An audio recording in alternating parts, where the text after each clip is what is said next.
to a year ago.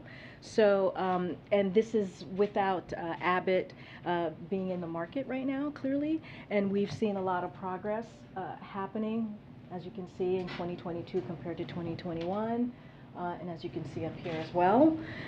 And so, and that's due to our actions here at the White House and just across the administration. So obviously, we admit that there's still a lot more work to be done, but you do see some progress, some significant progress. So today, the president hosted a roundtable with infant formula manufacturers, including ByHeart, Bubs Australia, Rickett, Perrigo, and Gerber, to receive updates on their progress in increasing the supply of formula.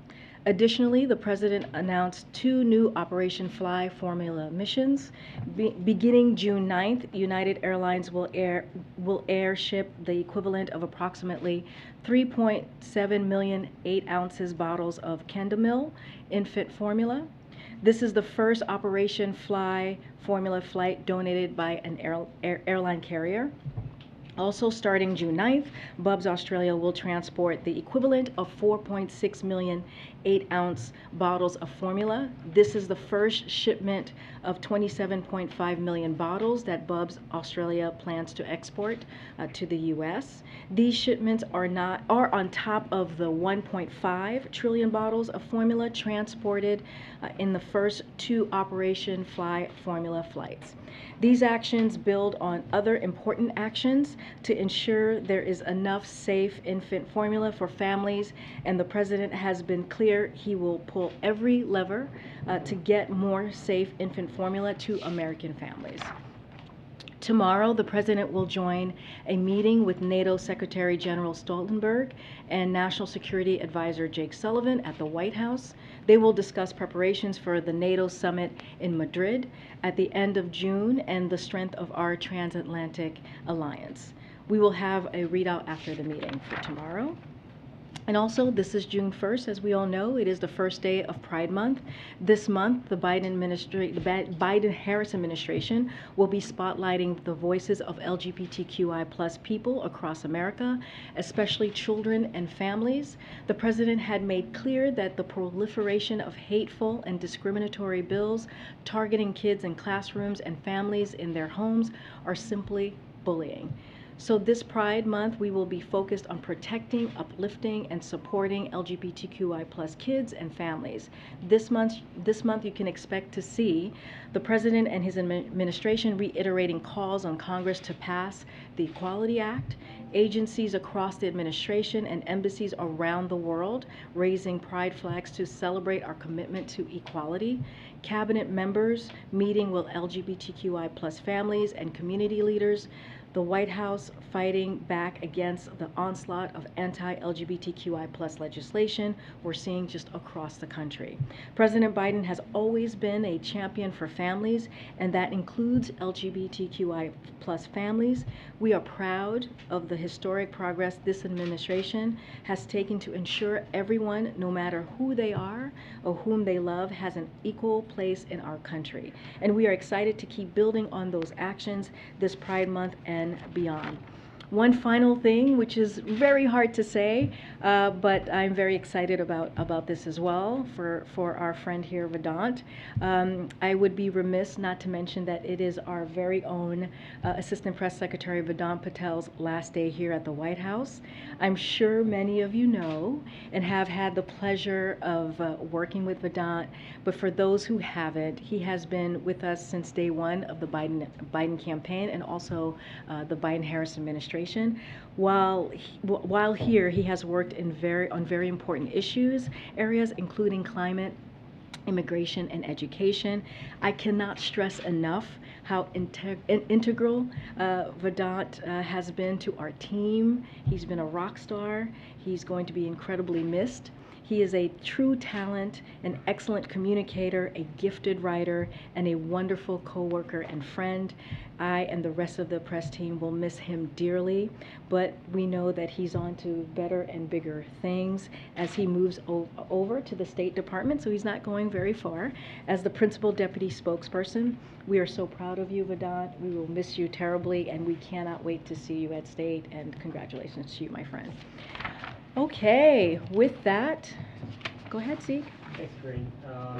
After U.S. intelligence assessed that the Mohammed bin Salman conference in Saudi Arabia was behind the killing of U.S. journalist Jamal Khashoggi, the president said the candidate said he'd make Saudi Arabia pay a price and a pariah. There's a report today that the president plans to visit Saudi Arabia, including having a meeting with that crown prince. How is that consistent with making Saudi Arabia pay a price or turn into a pariah? Let me just say first, his words still stand. The president's words, what you just laid out, still stands today. I don't have a visit to preview. I don't have a trip to announce. So there's nothing for me to just lay out for you at this time. I'm just wondering, though, what price did Saudi Arabia paid already for the killing of that journalist that the president would then turn around, the president would reward them with a visit to their country? I hear you, Zeke, but I don't even have a visit to announce or to preview at this time. So there's really no discussion to have because I don't have a visit to even talk through at this time. But right now, the president believes Saudi Arabia should be a pariah. Those words from then still stand. I'm saying that has not changed. The president's words still stand. But you're also asking me if there's a trip being announced or a trip to preview. I just don't have one at this time. And changing gears to the event that was just held in the South Court. Yeah. In the meeting with former executives, one after another executive said they knew immediately, within hours or days of the shutdown of that Abbott plant, the magnitude of the crisis facing the U.S. baby infant formula industry was going to face, that supply crunch that we all saw play out over the last several months. The president, though, said he wasn't informed about that until April, and then waited a full month to invoke the Defense Production Act and begin Operations Live Formula, which we're starting to see affect the marketplace now. So what is the reason for the disconnect there, and is he going to hold anyone accountable? So let me just lay a timeline for you of what we have talked about before, but I'm happy to reiterate at this time. So we have been working on this issue since day one of the recall. The recall happened on February 17th. On February 18th, USDA issued detailed guidance to states on how to seek waivers in their WIC programs. We know directly from companies this is one of the most important areas for action to be taken from the government, and this month we are building on that work with last week's announcement urging states to cut all WIC red tape. So that actually happened, this is June 1st, so that happened in May. Also, importantly, agencies have been working closely with manufacturers to help them optimize process and boost production, which I just showed on these graphics that were behind me just a second ago. Because of quick action, and it is not by accident, today there is more infant formula coming off factory production lines in the U.S. than before the Abbott factory recall. That wouldn't happen without the work that we have done. For the last 3 months, the FDA has also been working with retailers to impose purchasing limits to prevent the possibility of hoarding. And just to take a step back, so just to remind folks how we got here, we are in this position because there were safety concerns at an Abbott facility. The scientists and the experts at FDA have been working around the clock 24/7 to come to an agreement, but ultimately have to ensure its facility meets their standards for the American people. And as Caleb said last week, the FDA has been clear. They need to look into how we got here, how this all happened. So he is calling for an after-action report. And so that is something that the FDA has said last week during their oversight hearings. Sorry, that's a lot for me, but does the president want to see an after-action report about how this building responded to that? Because he wasn't informed until April. So look, let me just say that the president is frustrated himself about the situation, about the issue that we have and he's frustrated on behalf of the American families. And so he is doing everything that he can to make sure that we take action, and we have been doing that 24/7 to make sure that he gets what families are going through, how hard it is right now for many families to feed their infant, to feed their child. And so this is something that he's not taking very lightly. You heard from him, you saw him meeting with the manufacturers, and so we're going to continue to work around the clock to get this done. Okay. So you did February 17th was the recall. February 18th, FDA issued instructions to states. Can we continue that through April? When did somebody call the White House to say this is a problem? You guys may need to get involved. So I could say that again, the recall happened on the day one of the recall. We took action as a whole of government approach, right, with FDA, USDA, as I just laid out. And the president understands, again, he understands how difficult this is. He understands how challenging this is, and we have acknowledged that. He understands that this is the job of the president to be able to multitask, to get things done, especially when it comes to making sure that your child gets healthy food. And so that is what we've been doing. When was someone called here at the White House to say this could be an issue that requires presidential involvement? So I don't have the timeline on that. All I can tell you, as a whole of government approach, we have been working on this since the recall in February. The independent regulatory agency, the FDA, the one that questions have been referred to in the past, is now being embraced as whole of government. Let's point that out here. The other thing, why wasn't Abbott invited today?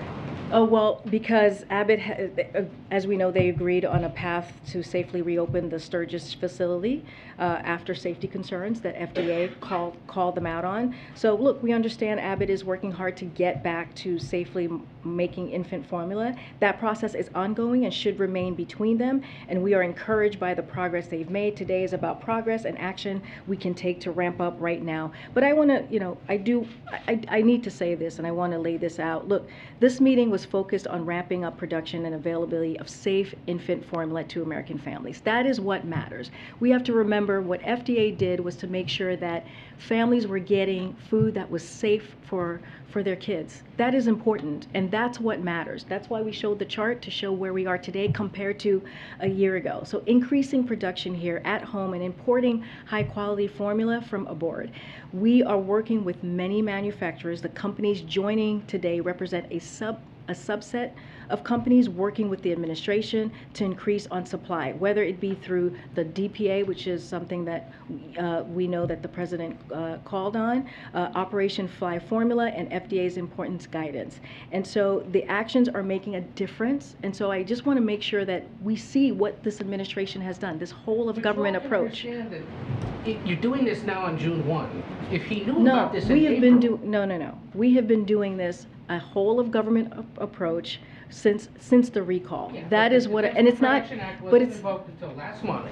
because That's we when had to that make thing sure. moved. We had to make sure and really look into what would work and what was the best direction to move forward. That's what we have talked about. We have talked to you all every day that we can about each step that we're taking, whether it's the Defense Production Act or whether it's the Operation Fly Formula. So every step of the way, we've explained why we've taken these steps. We've explained what the process has been to take on these certain items. And so this is what we've been doing, and we have been working on this 24/7, and we have seen an increase of production. The president met with manufacturers today. He met with manufacturers 2 weeks ago, and so we have been working very hard to make sure that American families out there who have children are getting what they need, whether it's a mom, a dad, whether it's a caregiver, are getting safe and healthy products, food to their children.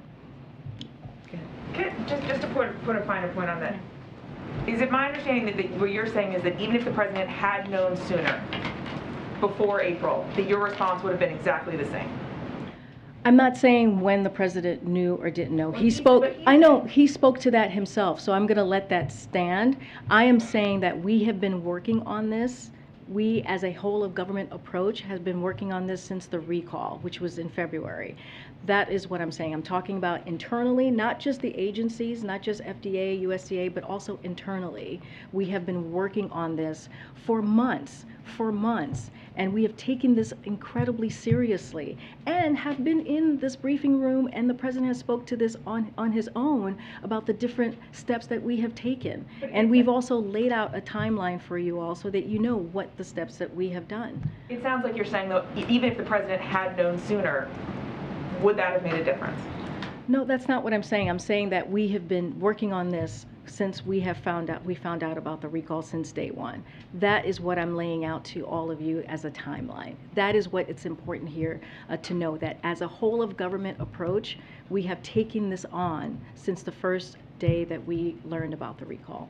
Okay, on another topic here, can you explain to us a little bit more the president's role in these ongoing negotiations over gun reform legislation? Because Yesterday, you said the president would get involved when helpful. A short while ago, he told us that he has been involved. So can you just sort of explain, how does he view his role as these talks are ongoing? A couple of things. He has been involved. He has been involved since day one of his administration, since calling on Congress to take action. Just this past 2 weeks, he went to Buffalo to grieve with the family, to make sure that he listened and they had a conversation with the family, right? Because it was so important to him to do that, to console them, to hear from them. He went to Texas on Sunday to do the same. He's spoken about this from his first joint address to Congress. That was last year. He spoke about this in the Rose Garden when he talked about his comprehensive gun reform, the executive actions that he was going to do. He talked about this at the State of the Union. So this is something that the president has been doing since day one. And not only that, he worked on this in the Senate. He knows how to get this done, and he's done it before. As a senator, he helped pass our ban on assault weapons and high-capacity magazines, as well as enact the legislation that made the federal gun background check we use today. So this is something that he has been doing for a long time, and he understands what we were talking about yesterday. He understands how these negotiations work. Sometimes you have to give it a little space, so it has that quiet, so that congressional members, senators can work on the issue. But he has been involved from I would say, from day one, since he walked into this administration. But on these negotiations on any possible legislation now, is he involved right now, or is he giving them that space? He's giving them space to do the work, to have that conversation. But since the shootings, since Buffalo, our teams here, the Office of Leg Affairs, has had more than a dozen calls with the negotiators and senators and congressional members on the Hill. They have been having active conversation and working with them, or talking to them about what actions and steps need to be taken and where they are with the process. Go ahead. Just very quickly on Abbott. They've said that they can get the Sturgis plant restarted by Saturday. The FDA has said other things. What is your assessment of the credibility of that claim from Abbott? When did they say this? This week. This week, okay. I don't have it, we're going to, like I said, we've been working very closely with Abbott, not we, but the FDA has been working very closely with Abbott to get Sturgis facility up and running. So that is something that they've been, in touch with FDA about. I cannot speak to their timeline. That's for Abbott to speak to. Clearly, this is something that we want to get done as soon as possible, but it also has to be done in a safe way. Okay, and then on the president's New York Times op-ed about Ukraine, he said that the policy here is to see a democratic, independent, sovereign, and prosperous Ukraine. But he did not say within its internationally recognized borders. And so we're wondering if that was a deliberate omission intended to signal that Zelensky, that Ukraine is going to have to give up some territory in its negotiations with Russia. I wouldn't read into that in that way, but the president just put out a statement that I do want to iterate just 2 lines from it. The people of Ukraine continue to inspire the world with their courage and resolve as they fight bravely to defend their country and their democracy against Russian aggression. The United States will stand with our Ukrainian partners and continue to provide Ukraine with weapons and equipment to defend itself. The new package will arm them with new capabilities and advanced weaponry, including HIMARS, with battlefield munition to defend their territory and Russian advances. We continue to lead the world in providing historic assistance to support Ukraine's fight for freedom, and that is going to continue to be our focus. But is your assessment that they're going to have to give up territory as part of these negotiations? That's not something that I'm going to talk about this from the podium from here. And then just one last thing, the Bolsonaro meeting that's happening at the Summit of the Americas, do you guys have a date on that, and are you going to raise concerns with Bolsonaro about his questioning? I don't have anything to preview at this time on the Summit of Americas for you. Go ahead. Karine, just to follow up on the baby formula meeting. Sure. So if the president is saying the baby formula manufacturers knew that things would be really bad as soon as the Abbott recalls happened, the shutdown of the plant happened, but he did not, I guess, can you help us understand why they knew but he didn't? Who failed to inform him? Why didn't he know if they knew? So again, what I will tell you is that we have been working on this issue from day one since the recall. You know, what you hear from the president is his frustration with the issue itself, with American families having to deal with and what they're going through because this concentrated market and the problems of the Sturgis facility. We have to remember how we got here.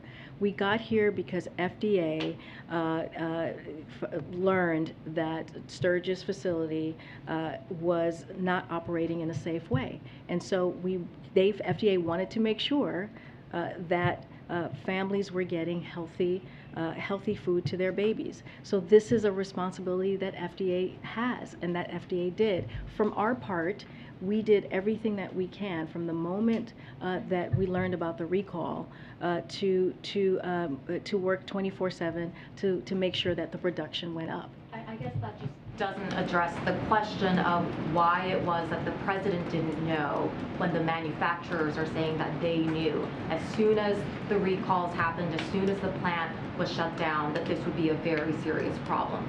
Was there a breakdown in the process here? Did somebody fail to inform him? Look, I have not spoken to the president. I know that he just said that a few moments ago, so I would have to talk to him about the April date.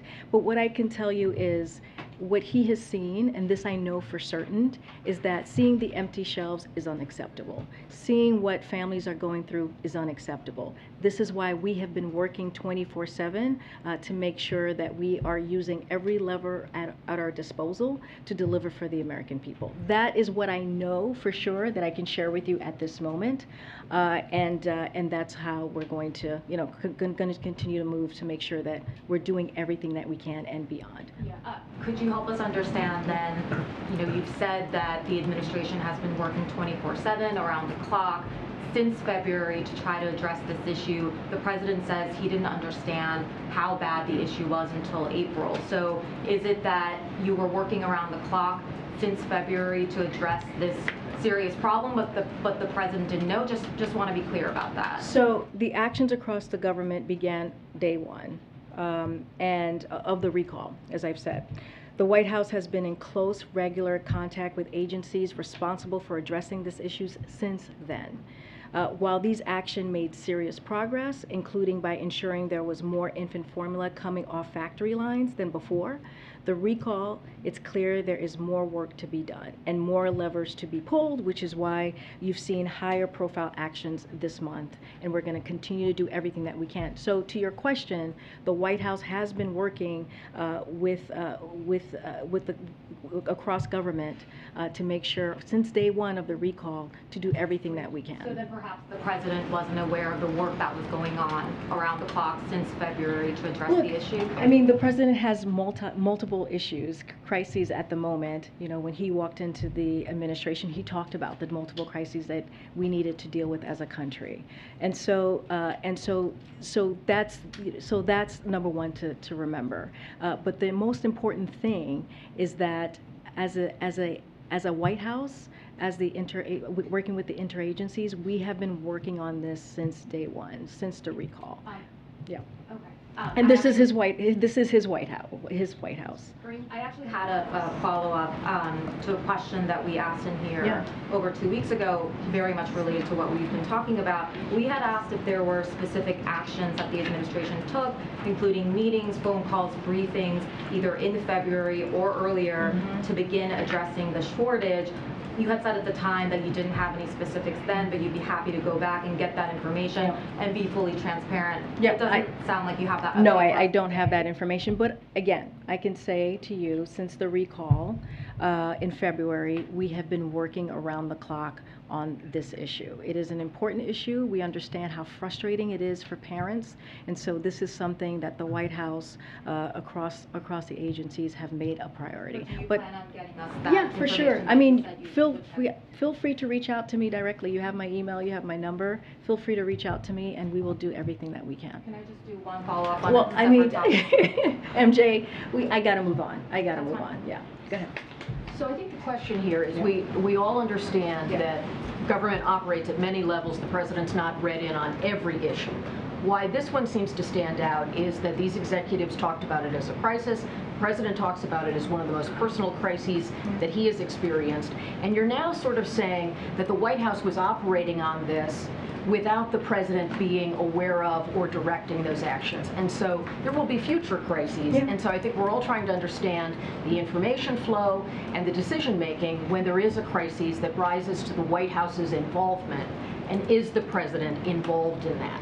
And so the question really is, it sounds like you're questioning the April date that the president just gave us. No, I am not questioning the president at all. I'm just saying I have not spoken to the president. I know he just mentioned that date. But you're saying White House officials were involved in and engaged on this issue prior to the president being briefed on it himself. Right, which is not an unusual thing, as you know, Kelly-O. This is a very common way of operation, way of moving. Nothing unusual about this. You're asking me to confirm something, and I was in my office. I did not actually hear what the president said. I do not like to speak on something without having a conversation with the president first. And so that's number one. Number two, what I'm trying to say is that his team on very high levels, who run his policy offices, who runs his department, have been working on this since day one. And that They is... can act without the president's direct involvement and make decisions before he's even briefed on a subject that's become one of the biggest issues for American families today. I mean, it's not uncommon. It's not an uncommon thing to do, to offer assistance, to offer help, to offer guidance to an agency when they need it. That is not an uncommon thing to do. Yeah. So Okay. just to follow up on the rest of the front row, who decided after 6 or 8 weeks? You said that, and hopefully the back row hears. Who is the person in the West Wing Yeah. who decided after 6 or 8 weeks that this baby formula shortage was finally something that somebody should tell the president about? Look, again, I have to go back and talk to the president. I did not hear him take questions or answer any questions to all of you. And so I want to do my due diligence, right, as his spokesperson, to make sure that I have a conversation. What I can tell you is what we have been doing as an administration since the day one of a recall. And just let me just say this, because I want to make sure, since we have folks watching, that the actions that we took actually made a difference here. DPA is allowing manufacturers to reliably plan for scaling production. In the case of Abbott and their suppliers, an increase of 25%, they can be manufacturing at 100% capacity. Likewise, Rickett plans to expand production by 40%. Operation Fly Formula has cut 3 to 4 week timelines for Nestle product to move the Europe to 72-hour periods. Through FDA's enforcement discretion, we will get 27.5 million bottles from Bubs Australia. So these are all important actions, including the graphs that I just showed, how high production is higher than it was a year ago. So this is also important. We want to make sure that the American people, the American families know that we have been working on this 24/7. The president has done everything that he is able to do or has been able to do, and we'll continue to do more work because we understand there's more work to be done. Okay, another big topic. When are you guys going to admit that you were wrong about inflation? No easy questions today, huh? The Treasury Secretary says that she was wrong, so why doesn't anybody here at the White House? Okay, so look, what the Secretary was pointing out, this is talking about yesterday when she was doing her hit, her TV hit with CNN, is that there have been shocks to the economy that have exacerbated inflationary pressures which couldn't have been foreseen 18 months ago, Why including, well, let me I'm trying to answer your question. Hold on. I was just getting to the why not, including Russia's decision to invade Ukraine, multiple successive variants of COVID, and lockdowns in China.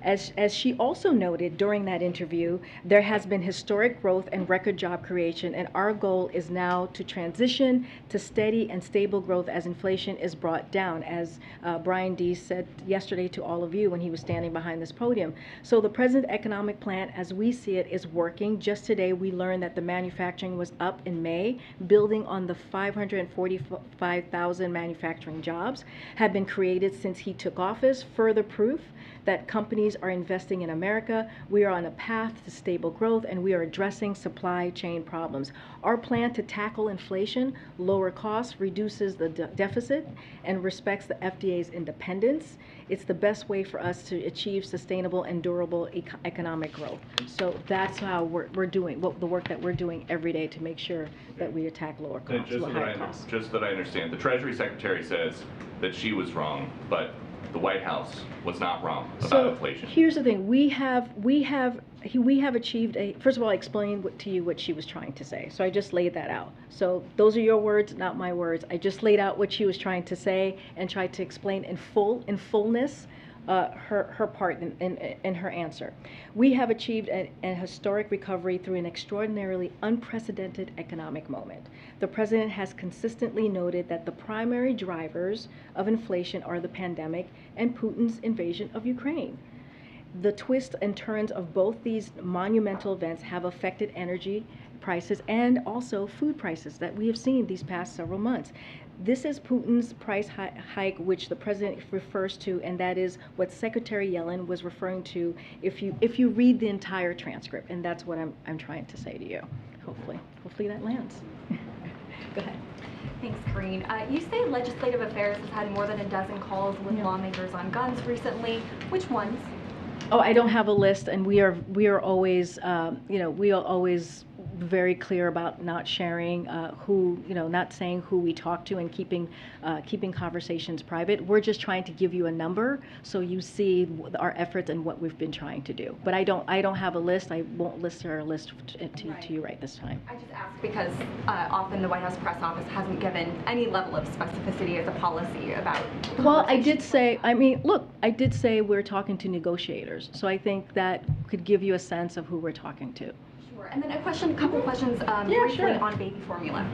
Would the president support the FDA continuing to allow more foreign imports of baby formula permanently, more than just a temporary solution, given that we're seeing that this can become a crisis very quickly, given that we have just a few manufacturers who have a corner on the market? Well, we understand that we need to look at this further and figure out what needs to be done so that this doesn't happen again. I don't have anything new to share on if this is going to be a long-term way of moving forward with baby formula. I don't have a policy update on that, but I know to tell you now, as I've been saying, we are doing everything that we can possibly to make sure that the American families are getting their children healthy and safe formula. And then just real quick follow-up. We talked, when the president spoke earlier, came up in one of the questions that was asked, just the timeline of the FDA's response when it came to investigating this Abbott facility. There are questions about what communications there were between the FDA and the White House. Is the president satisfied with the FDA's response in this crisis? Yes, he's satisfied. But last week, during their oversight committee, he talked. Caliph said that there needs to be he called for an after action report.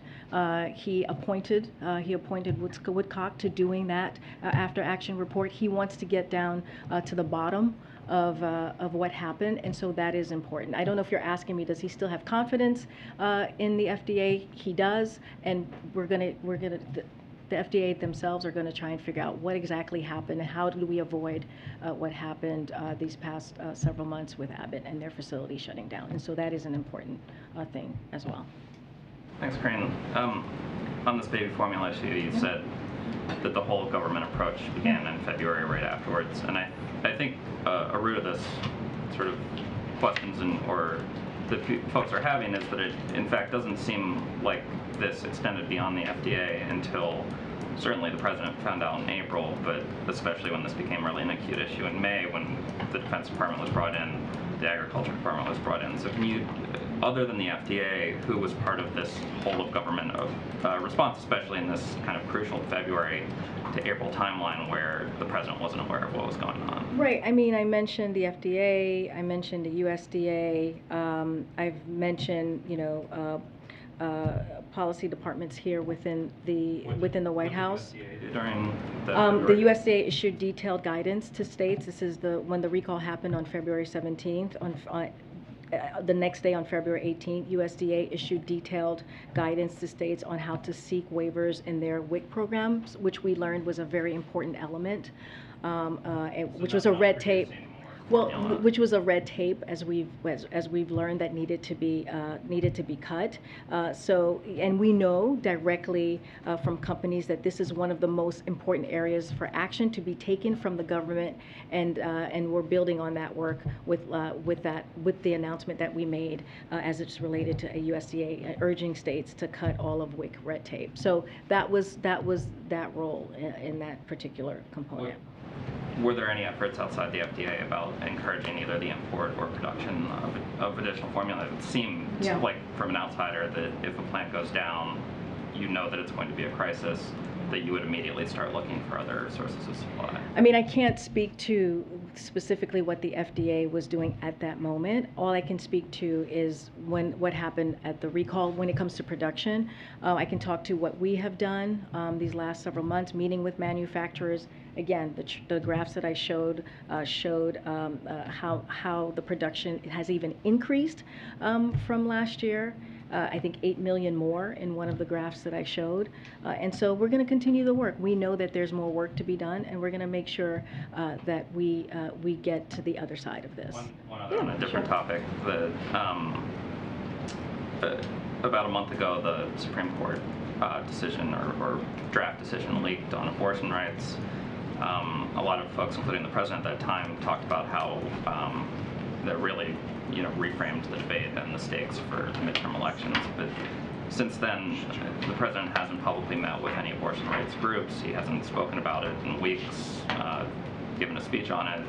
I know that you've and the vice president have kind of occasionally mentioned it from the podium, but there's been no sort of presidential action on it. So I'm wondering, does that signal that the president's understanding of the politics of this issue have changed in any way, or is there an event with the president that is going to happen before the Summer of the Americas or before he travels to Europe? I mean, it just seems to have fallen completely off his schedule. Well, I mean, I don't have anything to preview on his schedule, but the president is clear on this. He believes the right to peaceful. He believes the right that a woman has the right to make their own decisions when it comes to their own health care and their own health and their own reproductive rights. I mean, that's something that he has said. That is something that he believes. Our teams here are in constant communication and having regular meetings with groups out there who are focused on making sure that continues, the rights of women to choose continues. But I don't have anything to lay out. The president just hasn't made this. I mean, he kind of laid the stakes out as this should be something. Well, I mean, let me. If we step back for a second, it was a draft. It was a SCOTUS draft. We spoke to it. We were very forceful about it. The president put out a statement. You've heard from the vice president. You've heard from other members of our team. So it's not like we didn't take this seriously, and we don't continue to take this seriously.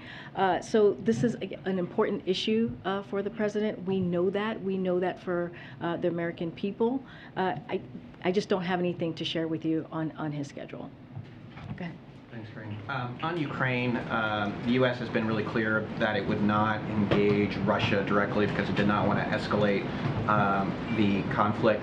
But General Paul Nakasone, and I apologize if I mispronounced that, but who heads the U.S. Cyber Command, he reportedly told Sky News that the United States is engaged in offensive cyber activity against Russia. Can you talk about that? Why disclose that? That seems contrary to what the administration's position. Look, as it relates to the Kremlin, to President Putin, we don't negotiate our security assistance packages to Ukraine with the Kremlin. They have not been pleased by the amount of security assistance we've been providing to the Ukrainians since far before this most recent phase of conflict began. But we are doing what exactly the president said he would do, which is, and he told President Putin directly, we would do what we would do if he attacked Ukraine back in December, which is provide security assistance to the Ukrainians that is above and beyond what we were already providing to help Ukrainians defend their country. So that's exactly what we've done and will continue to do. Remember, and we say this all the time, this is Russia that chose to launch a brutal war, that chose to attack Ukraine's sovereignty and its territorial integrity. And so this is Russia's war.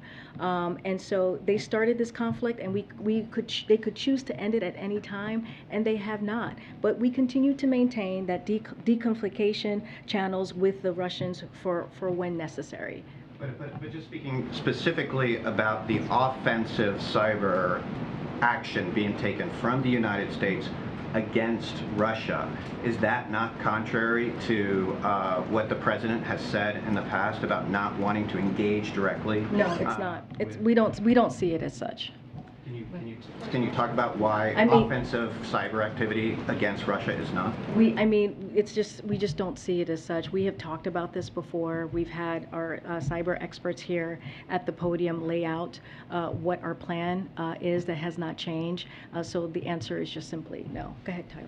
Just following up on an inflation question. I understand you walked through what Secretary Yellen was talking about, but she still said that she was wrong then about the path inflation would take. President Biden made similar statements saying that inflation would be temporary. Brian Deese was here yesterday. I asked him the same question. Does anyone in the White House have regrets about how they talked about inflation, given that it has turned out to do exactly what they said it would not do? I mean, look, I laid out from if you look at the whole transcript, what it is that Secretary Yellen was trying to lay out when she was asked that question. She was pointing out that there have been shocks in the economy that have, again, exacerbated inflationary pressures, which could not have been foreseen 18 months ago. I mean, that is just a reality that we're working with. And what all of his top aides said turned out not to be true and turned out not to happen. So I'm wondering if there's any sense within the White House that was a mistake to say so, given that it turned out to occur very differently. Again, there were certain shocks to the economy that exacerbated the inflation pressures, right? So that includes Russia's decision to invade Ukraine, multiple successive variants of COVID, as I mentioned already, and the lockdowns in China. The president has consistently noted that the primary drivers of inflation are the pandemic and Putin's invasion of Ukraine. The twists and turns, again, as I've talked about, have been monumental events. And so, as the Secretary Yellen has also noted, there has been historic growth and record economic creation, and our goal is to do the transition, which is what Brian Deese was talking about, to make sure that it is steady and stable growth as inflation is brought down. So that there are things that have occurred that has been unprecedented in this past year or two, actually 3 years, and that's what we're speaking to. I hear you on that, but that still doesn't necessarily answer the question about whether inside the White House there is a feeling that there should be a concession like Janet Yellen made yesterday on TV, that the way that the administration talked about inflation was not best suited to describe to the American people the economic pain that they would eventually be feeling as we continue to see prices rise. I mean, look, the president is working, has said this over and over again. We have said this. We understand what the American people are going through. We understand the high cost that they're dealing with. We understand what inflation is doing to gas and to food prices. We have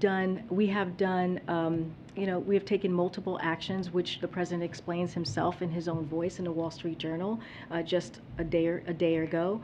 And so that has been our focus as well. And we're coming out of a very strong economic period, and so now we're going into a transition. There are things as it relates to inflation, there are things that were not predictable 18 months ago, that were not predictable from day one. So as we were speaking to them as we saw it at the time, and so that is also important to note. I mean, I know you're asking me that the question of, did we speak about it wrong, or did we, say, did we, I don't know, misspeak or not, or not have it right at the time? I mean, this is what I'm trying to lay out, is that there are things that happened, the COVID variants, Russia's war in Ukraine, that was not predicted at the time. And so what we're trying to do, what the president is trying to do, is do everything that he can to make sure that we deal and attack and fight inflation. So that is our focus at the time. Just one last thought on Yeah. this. I understand that you guys did not. I understand that you did not predict that, but there were many economists, Larry Summers, among others, who were very clear in warning about the risks of inflation. Okay, so if we have learned anything the past 2 years, it's that our globalized economy is tied to the world around us, right? That's the number one. Again, the variants of COVID, lockdowns and slowdowns in foreign countries due to the pandemic, Putin's unprovoked invasion, Ukraine, each of these events impact prices here at home and abroad. It impacts the cost of food here at home, the supply of food abroad, the cost of gas here at home, and supply of oil around the world. Inflation is also a global issue. Inflation in Europe increased a record 8.1% in May compared to last year. So that is how we're looking at this, and this is also a global challenge. Okay, go ahead. Karine, just two questions. First on baby formula. All of my colleagues' questions have basically gotten to the same point, which is people want to know who in this building knew what when in the lead up to the formula shortage. You've said that that folks internally were on this since day one. You said that senior leadership in the administration was on it, but you also said that you don't have that time frame. No, I said I don't. They were asking me specifically about the president, and I just don't have that time frame to share. What I can say is the White House began working on this from the first day of the recall, from day one of the recall, which was back in February. Are you able to provide or commit to providing a timeline of who knew what when? I mean, that's the same question that MJ just asked me, and I answered that question to her. I have laid down what has happened since the recall, which was on February 17th. I've laid that down. I talked about on February 18th with the USDA. I talked about WIC programs. I've laid down what happened, but not reminding folks what happened with Abbott in the factory, why we got here. And I've also talked about what the FDA has said that they're going to do, and they talked about that last week, which is look into this, make sure that we get to a place that we get to the bottom of what happened, do an after action report. When that after action report, we will have a lot more, and that will come directly from them and what they did and what they see could be done better. So that's the thing that's really important. There will be an after action report. We will be able to see exactly what happened from their standpoint. Again, we have been working on this since the first day of the recall on February 17th. That is our involvement here with the White House and FDA and what we've been trying to do. And then just lastly, on the Summit of the Americas, obviously this administration has been preparing for this for months. We've had many conversations about invitations to heads of state for months. We are now less than a week out of this, and there are still several significant, outstanding potential invitations. How did that happen that we've gotten so close to the 11th hour, and you still haven't decided whether to invite anyone from Venezuela, including the opposition leader who you recognize as the president? I think if you've been following this administration for the past year and a half, 1 week is not the 11th hour when it comes to how things move. And so that is a lifetime away for us as a White House. I think any White House would say that. And so, look, we still have some final considerations, and as soon as we have the final list, we will share that. Look, you know, we're gathering people together to focus on our collective responsibility to forge a more inclusive and prosperous future for the hemisphere, and that's something also to note. I know there's always questions about the invite, there's always question about who is coming and who's not, but we also should talk about and focus on what the purpose of this meeting is, and that's also critical and important. But I have to tell you, a week away, that's a lifetime. That's a lifetime, and I think any administration would share that. Hold on, I'm going to try and go to the back. Go ahead. Thanks, Karine. Yesterday, there were leaders from Airlines for America and the U.S. Travel Association here at the White House for a meeting with staff, and they urged the administration to end the pre-departure COVID testing requirement for vaccinated travelers who are coming to the U.S. from overseas. What is that? Sorry. Was that BTS? That was not my phone. Okay, that's what she says, folks. Is the administration considering ending that requirement for COVID testing for international travel? So we're constantly evaluating our policy. The pre-departure testing requirement remains in place as we have it today, and any decision on pre-departure testing requirement would be made by our health and medical experts. Is there a sense of how long that could and should remain in place at this point, and what purpose it's serving right now if people in the United States can travel freely without any sort of testing? I mean, I don't, it's in constant evaluation, as I just laid out. I don't have anything more to share from here. Oh my gosh, I'm trying to see who to go to. Go ahead, I don't think I've called on you in a while. Yep, thanks, Karine. Question for you about this report out of California on reparations. I was wondering if the president has seen it and if he would use it to guide any sort of executive action, since I think the last thing he did on reparations was say that he supported the study that Congress is potentially wanting to So pass. his stance on reparations and supporting the study hasn't changed. I have not seen the California report, but his personal, his stance, policy stance has not changed on reparation. So one more quick one. Deb Haaland has tested positive for COVID. Do you know when the president and first lady, they were last tested, because they were with her on Monday, and would they be considered to be close contacts? Well, I do not know when she last saw the president or the first lady, Secretary Deb Haaland. Oh, were they? Okay. Okay, great. Well, thank you for that reminder. I know that, and we've said this multiple times, the president has a regular weekly cadence on testing that has been, approved and talked with his doctor. I don't have when the last time he was tested. And you weren't aware about her positive No, test? no. This is I'm just learning about this now. Okay. I'm trying to see. Yes, ma'am. Yeah. Okay, you sir, way in the back. Yep. Yep. Thank you, Karine. Just one question. A few weeks ago, the State Department said that the U.S. did not look favorably on the construction of the East Med oil pipeline from Israel to Cyprus to Greece and then presumably to Europe. Has any of this changed as so many European countries try to wean themselves off Russian oil? I don't have any more to share on that. I would have to check with our policy folks at NSC. I do not know if that position has changed from what you've heard from the White House, but I would just have to check with the NSC to make sure. I'm so sorry, from the State Department? Yeah. Okay, yeah, I would refer you to the State Department and check in with them on that piece. And not the NSC? Well, because you said it was the State Department. I think I misheard, but I think you said that it was the State Department had put out that announcement. Okay. Question from the back. Oh my goodness. Yes, ma'am. The question from the back.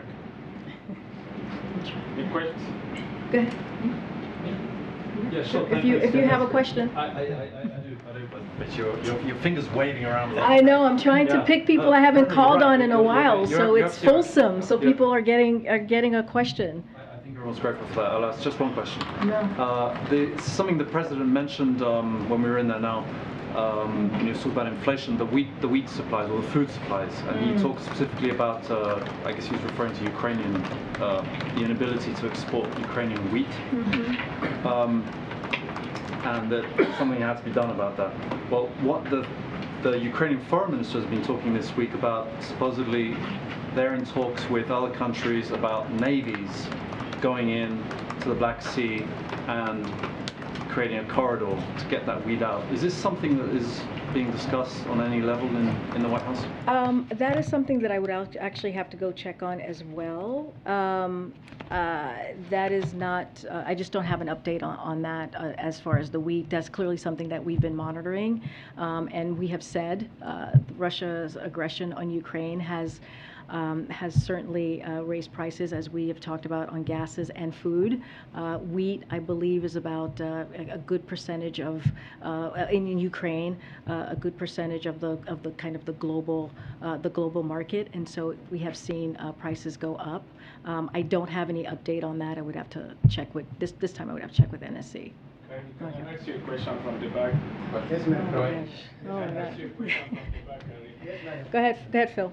Thank you. I have a question about the President's Wall Street Journal op-ed, but I wanted to ask a more general question first. And my more general question, which is, I think, at the heart of a lot of things that you've been asked, is how serious does an issue have to be before it's brought to the President's attention? So let me just lay this out, because I think this is really important. And I've said this multiple times. The reason that we are where we are with Abbott in this facility, with the baby formula in this current situation, and we have seen production go up, again, the graphs that I showed, and that has happened because of our involvement in what we were able to do. Look, the market, there are four manufacturing companies, just four. And that is something that we also have to address down the line. And this is something, as we talk about competition, the President has been very focused on. But FDA, as we've said, called out a safety hazard, a safety issue with Abbott, and they had to shut down one of their facilities. When that happens, they do all the things that happens when a safety issue comes up, and Abbott had to shut down that facility. So that's the thing. That's why we got to where we got to. From the moment that we heard of the recall in February, on February 17th, as I've laid out, we took action. We took action and we moved forward, and we did everything that we can, and I've laid out to cut the red tapes, and now the DPA, the Defense Production Act, and other things that we're, the flying in formula from across the board, all of those things from abroad, all of those things were actions that we took to make sure that we dealt with this crisis. But the government, the White House, has been involved since we first learned about the recall. And so that is important to know.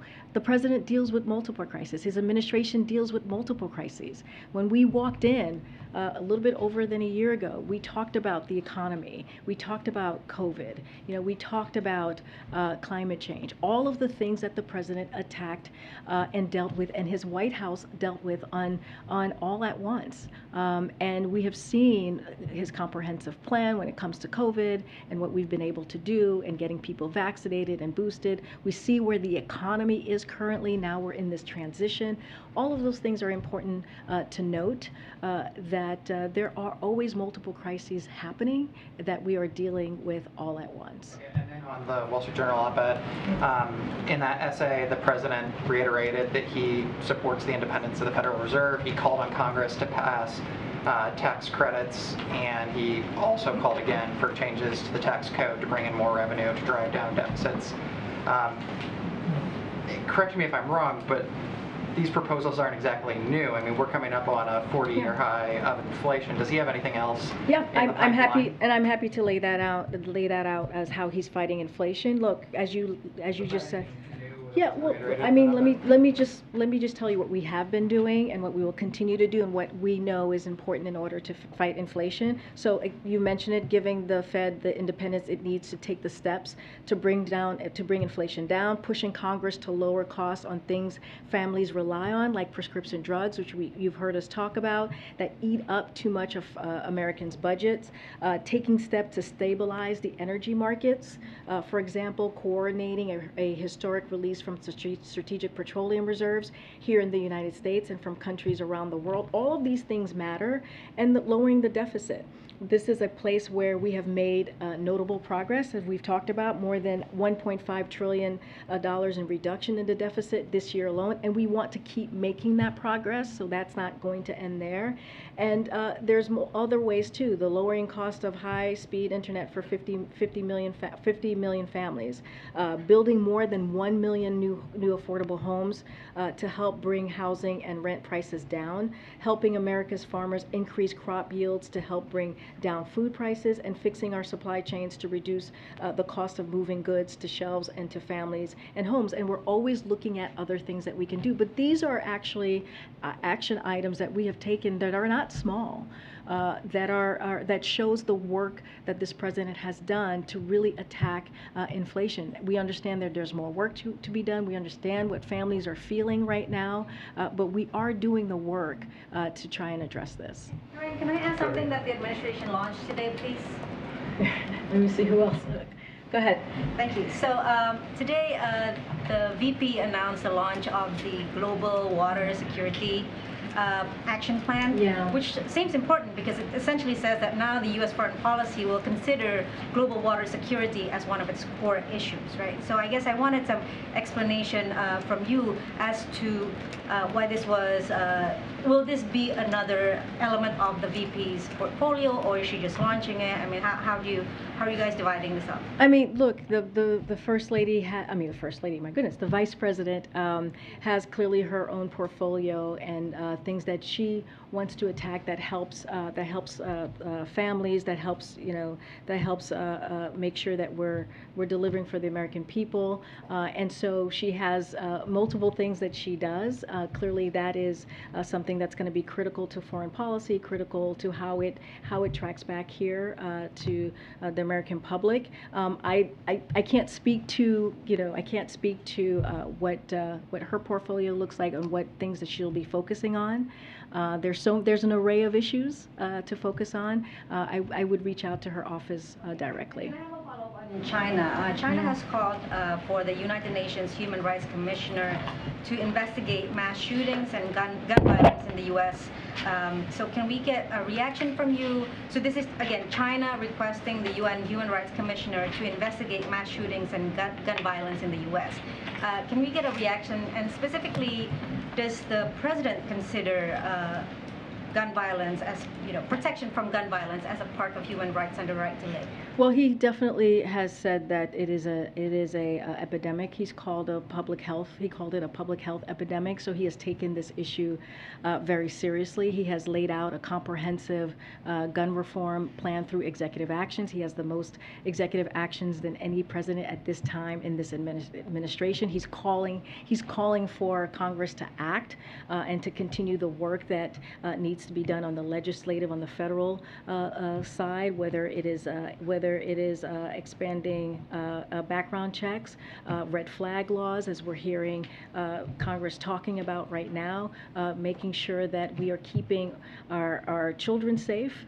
We're keeping, churches and places where people go to like grocery stores or any public facility or even your home safe. And it is really important to this president. He's made this a priority since he was a senator and a vice president and now as a president. So this is something that he's taken. I'm not responding to that. Okay. We're done. Thank you so much, guys. See you tomorrow. Thank you. Can you take questions from across the I did. I took Fred's question. But I took Phil. I took your question. I took your question from your colleague right here. You don't respond to email. I have not gotten an email from you. I've sent you emails that you don't. Well, maybe you have my wrong email. And I'm wondering why.